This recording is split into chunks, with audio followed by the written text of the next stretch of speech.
Good morning students.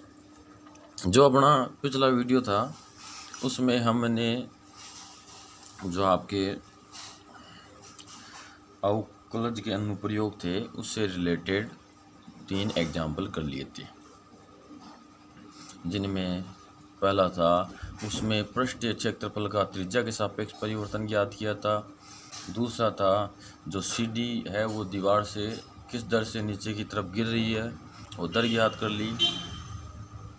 और उससे अगला था कि आपका जो घन है उसका पृष्ठीय क्षेत्रफल परिवर्तन कैसे हो रहा था वो हमने ज्ञात कर लिया। अब आपको अगला एग्जाम्पल दे रखा है, एग्जाम्पल 4, जिसमें कह रहा है एक गोल बुलबुला, यानी एक गोल बुलबुला है, उसका पृष्ठीय क्षेत्रफल है वो 2 सेंटीमीटर पर सेकंड दे दिया।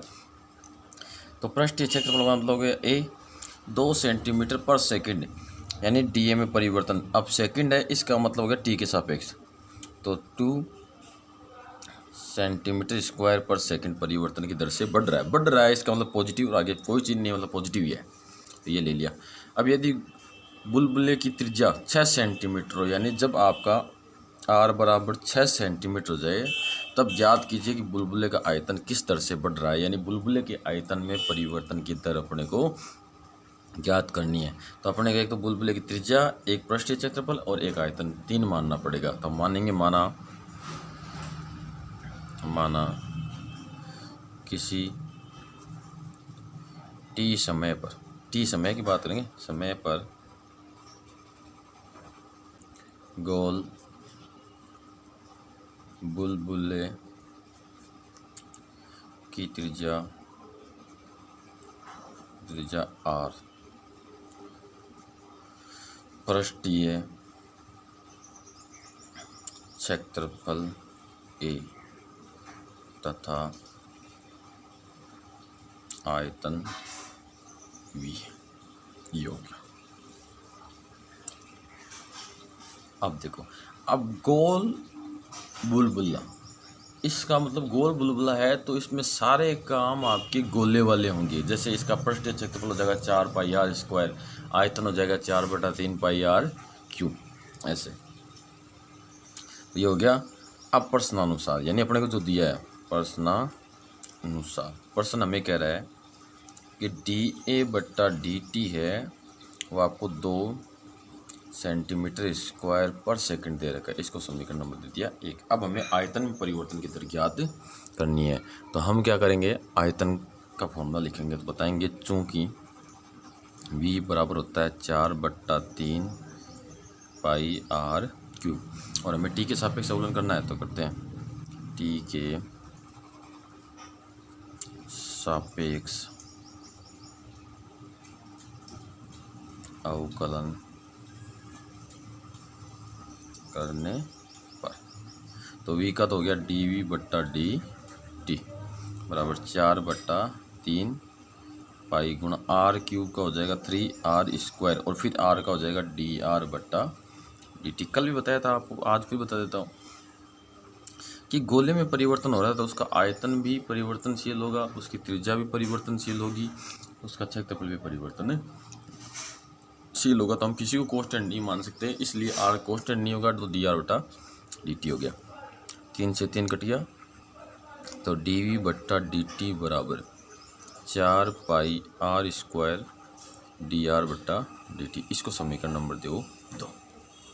क्यों? तो हमें dV/dt ज्ञात करना है, तो इसमें R का मान तो अपने पास है भाई, कि आपको R 6 सेंटीमीटर का मान लेना दिया हुआ है, लेकिन dR/dt का मान कहाँ से लाए? अपने पास dR/dt का मान नहीं है, हमारे पास dA/dt है, लेकिन dR/dt नहीं है, तो हमें dR/dt का मान निकालना पड़ेगा। तो वो कहाँ से निकलेगा? समीकरण 1 से निकलेगा। तो कैसे निकलेगा कहेंगे, पहले चूँकि आपका A यानी पृष्ठीय क्षेत्रफल का फॉर्मूला होता है 4 पाई R स्क्वायर, इसका अवकलन कर देते हैं T के सापेक्ष अवकलन करने पर, अवकलन करेंगे तो हो जाएगा आपका dA/dt बराबर 4 पाई R स्क्वायर का हो जाएगा 2R, और R का हो जाएगा dR/dt। अब हम क्या करेंगे, डी आर बटा डी टी का मान निकालना अपने को, तो डी आर बट्टा डी टी को रख लिया अकेला, बाकी सबको भेज दिया उधर। तो यह आ जाएगा आपका 1/4 दूनी 8 पाई आर डी ए बट्टा डी टी। अब हम क्या करें, 1/8 पाई आर तो है, ये डी ए बटा डी टी का मान है, डी ए बटा डी टी का मान कितना है, 2 है। तो डी आर बटा डी टी 1/8 पाई आर। अब डी ए बटा डी टी का मान रख देंगे तो उसका मान कितना है, 2 है, तो ये 2 आ गया। तो आपका आ गया डी आर बटा डी टी बराबर 1/4 पाई आर। अब ये मान रख देते हैं हम समीकरण 2 में डी आर बटा डी टी का, तो समीकरण 2 से आपका आ गया डी वी बट्टा डी टी बराबर, तो यह है आपका 4 पाई आर स्क्वायर गुणा डी आर बटा डी टी का मान 1/4 पाई आर। तो अब ये कैंसिल हो जाएगा, तो डी वी बट्टा डी टी बराबर आ गया केवल आपका आर। अब हमें कह रहा है जब आर बराबर त्रिज्या 6 सेंटीमीटर हो, तो अब रखेंगे मान, तो जब आर बराबर 6 सेंटीमीटर तो आपका हो जाएगा डी वी बट्टा डी टी बराबर 6। अब इसके मात्रक लिखते हैं, तो देखो ऊपर आयतन है तो सेंटीमीटर क्यूब बट्टा नीचे समय है तो सेकंड। हेलो, अब ये मान में पॉजिटिव आया तो ये भी बढ़ रहा है, तो आप कह देंगे अतः गोल बुलबुले का आयतन 6 सेंटीमीटर क्यूब पर सेकंड की दर से बढ़ रहा है। यह आपका एग्जाम्पल 4 है, कंप्लीट हुआ।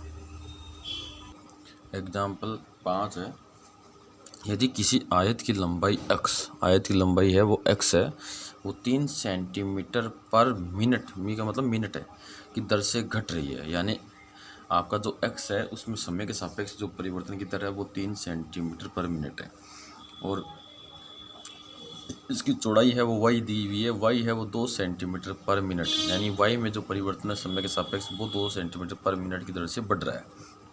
तब आयत के परिमाप तथा क्षेत्रफल में परिवर्तन की दर ज्ञात करनी है। देखो आयत के लिए अपने को लंबाई और चौड़ाई दे ही रखी है x और y। अब परिमाप और क्षेत्रफल की बात करें तो हम मान लेते हैं कि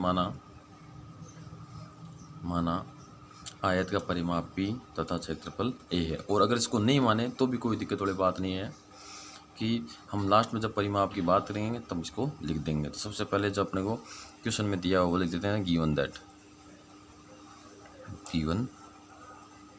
हमें दे रखा है x में समय के सापेक्ष परिवर्तन dx बट्टा dt दे रखा है 3 सेंटीमीटर पर मिनट। अगर हमने ऐसे लिखा है तो गलत लिखा है, क्यों?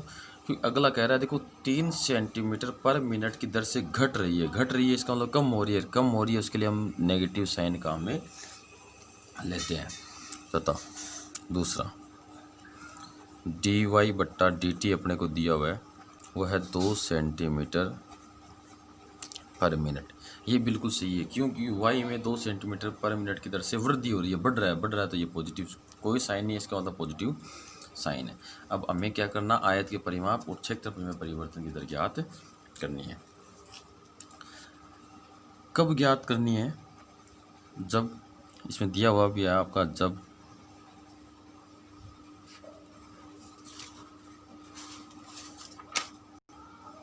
x बराबर आपका 12 सेंटीमीटर हो तथा y बराबर आपका 6 सेंटीमीटर हो, तब अपने को क्या करना है, ज्ञात करना है। तो सबसे पहले चूंकि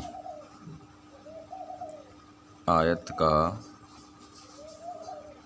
परिमाप, अब आयत का परिमाप हो गया आपका p, तो आयत का परिमाप क्या होता है, 2 गुणा लंबाई जोड़ चौड़ाई, तो p बराबर हो गया आपका 2x प्लस का y। अब हमें परिवर्तन करना है समय t के सापेक्ष है, तो इसका भी t के सापेक्ष, तो t के सापेक्ष अवकलन करने पर इनको समीकरण नंबर 1 और 2 दे देते हैं, जरूरत पड़ेगी तो p का तो हो गया आपका dp बट्टा dt बराबर 2, यहाँ x का हो गया dx बट्टा dt प्लस y का हो गया dy बट्टा dt। ये लो, अब इसमें हम जो मान है अपने पास रख देंगे तो अपने पास dx बटा dt का मान है, dy बटा dt का मान है, दो ही मान चाहिए अपने को। तो समीकरण एक है 2 से, तो ये हो गया आपका dp बट्टा dt बराबर 2 गुणा, तो x dx बटा dt का मान है -3 प्लस dy बटा dt का मान है प्लस का 2, तो ये आपका dp बट्टा dt बराबर, यहाँ से बचेगा माइनस का 1, वो 2 से गुणा होगा तो माइनस का 2। अब p है, p आपका होगा सेंटीमीटर पर सेकंड। क्यों होगा? क्योंकि परिमाप की जो मात्रक है वो लंबाई चौड़ाई के सेम ही रहता है।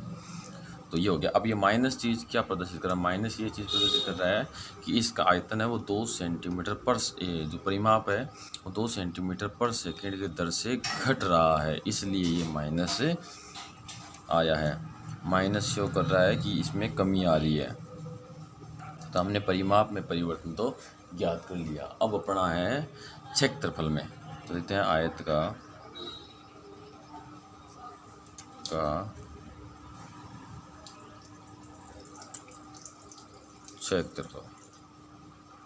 क्षेत्रफल को लेते हैं ए से, और वो होता है आपका लंबाई गुणा चौड़ाई। तो ए बराबर हो गया आपका x गुणा वाई।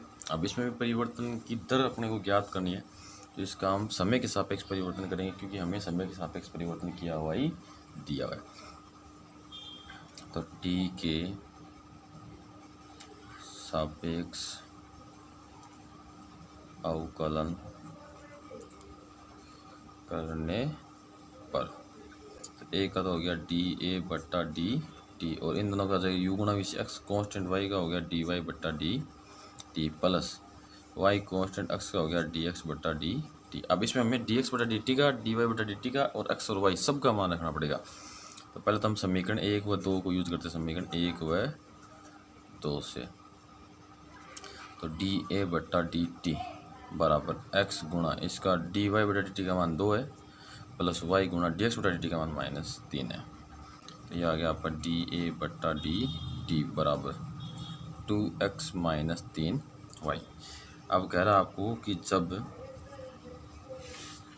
आपका x बराबर 12 सेंटीमीटर तथा y बराबर 6 सेंटीमीटर, तो तब ज्ञात करना पड़ेगा ना। तो आपका dA बट्टा dt बराबर 2 गुणा तो आ गया 12 माइनस 3 गुणा आ गया आपका 6, तो dA बट्टा dt बराबर 12 दूनी 24 माइनस ये हो गया आपका 6 18, तो dA बट्टा dt बराबर 6। अब ऊपर क्षेत्रफल है इसलिए आपका सेंटीमीटर स्क्वायर और नीचे समय, तो ये आ गया आपका सेकेंड। तो ये आपका गया। अब इसका मान पॉजिटिव आया, इसका मतलब क्षेत्रफल है वो 6 सेंटीमीटर पर सेकंड की दर से बढ़ रहा है। अब हम कह देंगे अतः आयत का परिमाप 2 सेंटीमीटर पर सेकंड की दर से घट रहा है। अब देखो हमारे आंसर में तो -2 आया, हमने यहाँ 2 ही लिखा है। 2 इसलिए लिखा है क्योंकि हमने जो माइनस वाली बात है वो आगे लिख दी, दर से घट रहा है इसमें, मतलब माइनस आ गया इसमें। अगर यहाँ माइनस लिखोगे तो हम सीधा देखेंगे आयत के परिमाप में -2 सेंटीमीटर पर सेकंड की दर से परिवर्तन हो रहा है। फिर हम घटने का नाम ले लेंगे। अगर घटने का नाम ले रहे हो तो यहाँ माइनस का चिन्ह मत लगाना। तथा आयत का क्षेत्रफल 6 सेंटीमीटर स्क्वायर पर सेकंड की दर से बढ़ रहा है, ये बढ़ रहा है। ये आपका एग्जाम्पल कंप्लीट हुआ। अब आपका अगला एग्जाम्पल 6, जो थोड़ा सा बाकी एग्जाम्पलों से हटके है। तो इस पर विशेष ध्यान देना कि एक शंक्वाकार आकृति के कीप के आधार में सूक्ष्म छिद्र।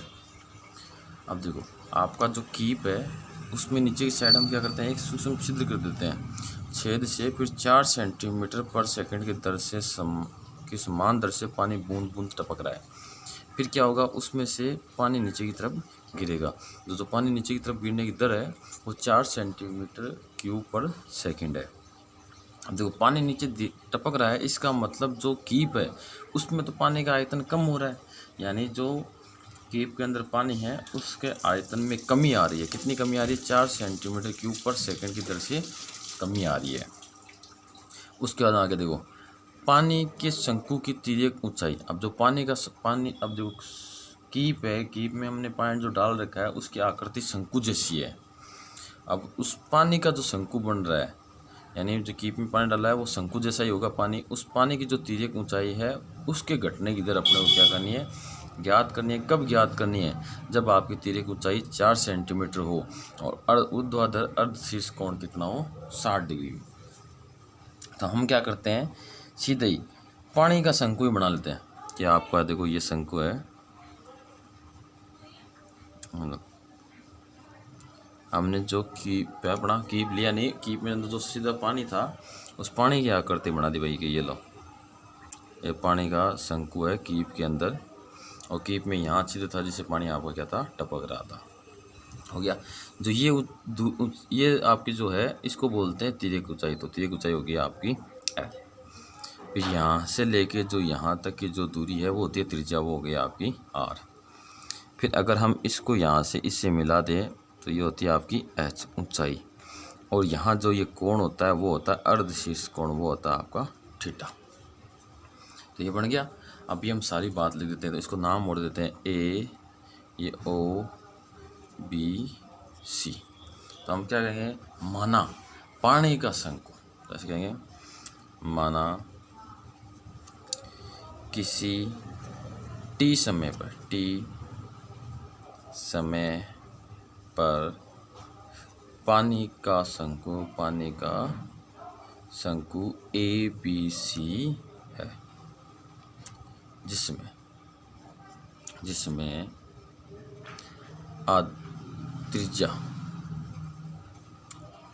त्रिज्या R,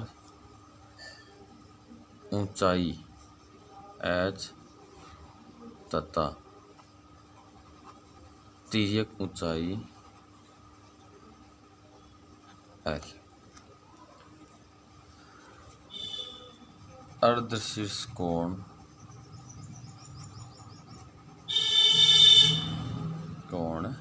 थीटा। अब अपने को और क्या क्या चाहिए, देखो अर्धशीर्ष कोण थीटा तथा आयतन। अब परिवर्तन भी तो हो रहा है, 4 सेंटीमीटर क्यूब पर सेकंड की दर से पानी का हमारा आयतन में कमी आ रही है, तथा आयतन भी है, अतः आयतन भी है। अब प्रश्नानुसार यानी हमने एक पानी का शंकु बना दिया, जो कीप है, कीप में पानी डालेंगे, पानी किसी भी वस्तु में डाले तो उसमें जैसा आकार है वैसे ही बनता है। तो हमने कीप में डाला तो पानी का आकार है वो शंकु जैसा हो गया।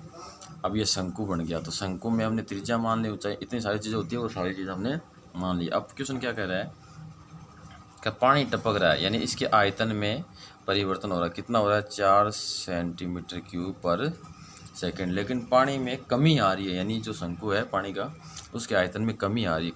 तो यहाँ हम नेगेटिव साइन काम में लेंगे, ये ले लिया। अब हमें करना क्या है, हमें L में परिवर्तन ज्ञात करना है, यानी हमें dL/dt ज्ञात करना है। अब वो कैसे ज्ञात करेंगे, वो इसी से ज्ञात करेंगे, अपने को कुछ दिया हुआ नहीं है।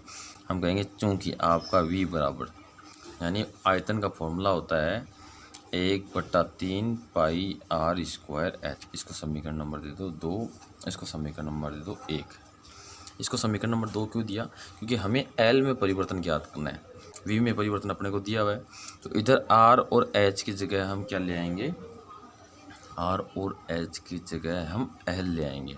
अब R और H की जगह L कैसे आएगा, वो देखो हमें क्वेश्चन में दिया हुआ है कि इसका ऊर्ध्वाधर अर्धशीर्ष कोण है वो 60 डिग्री है, यानी अपना थीटा बराबर कितना है तथा थीटा बराबर 60 डिग्री दिया हो तो अपने 60 डिग्री को काम ले लेंगे और आपका जो BOC है वो समकोण त्रिभुज हो गया। तो त्रिभुज BOC में कैसे, देखो हम पहले लेते हैं साइन थीटा यानी साइन 60 डिग्री। तो कोण के सामने वाली भुजा तो क्या हो गया लंब, तो R बट्टा और ये भुजा है वो हो गया कर्ण और ये 90 डिग्री का होता है यहाँ पे, तो बट्टा L। तो R बराबर हो गया आपका L और साइन 60 और L गुणा साइन 60 का मान होता है √3/2 ये हो गया।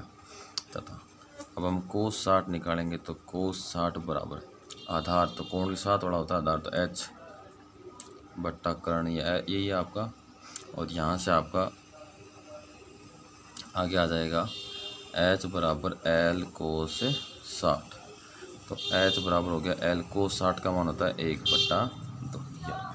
अब ये दोनों मान रख दो समीकरण 2 में, 2 से, तो E बराबर 1/3 पाई गुणा R² R यानी L√3/2 का होल स्क्वायर गुणा H यानी आपका L/2 ये आ गया।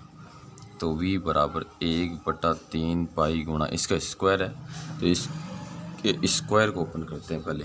तो पहले हो जाएगा आपका L² √3 का स्क्वायर हो जाएगा 3, 2 का स्क्वायर हो जाएगा 4 गुणा L/2।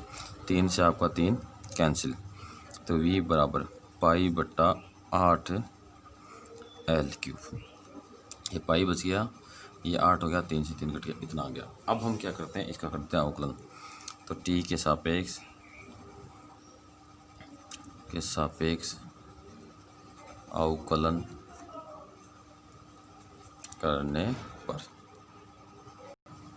तो v का अवकलन तो हो गया dv/dt बराबर, अब π/8 है तो आपका ये आ गया आपका π/8 गुणा L³ का अवकलन हो जाएगा 3L² और L का हो जाएगा dL/dt। अब अपन क्या करते हैं समीकरण 1 से dv/dt का मान देते हैं, उसका मान कितना -4, ये हो गया 3π/8 L² dL/dt। अब इन सबको भेज दो इधर, तो आपका dL/dt बराबर -4 गुणा ये 8 आ जाएगा 8/3 पाई और L²। और अपने को ये भी दिया हुआ है जब L यानी जब तिर्यक ऊंचाई इतनी हो तब आ जाता ना अपने को। तो आपको कह रहा है कि जब तिर्यक ऊंचाई आपकी 4 सेंटीमीटर हो यानी L बराबर 4 सेंटीमीटर, तो आपका dL/dt बराबर -4 गुणा 8/3 पाई गुणा 4 का स्क्वायर। तो यहाँ से 1 4 कट गया, 1 4 बचा, उसका भाग इसमें दे दिया तो -2/3 पाई। और ये L है, L में आ जाएगा आपका सेंटीमीटर पर सेकंड, और यही आपका क्या हो गया आंसर हो गया। तो अब हम क्या कहेंगे, अतः पानी के शंकु की तिर्यक ऊंचाई, माइनस से मतलब घट रही है, 2/3 पाई सेंटीमीटर पर सेकंड की दर से घट रही है। ये आपका क्या हो गया आंसर हो गया। धन्यवाद।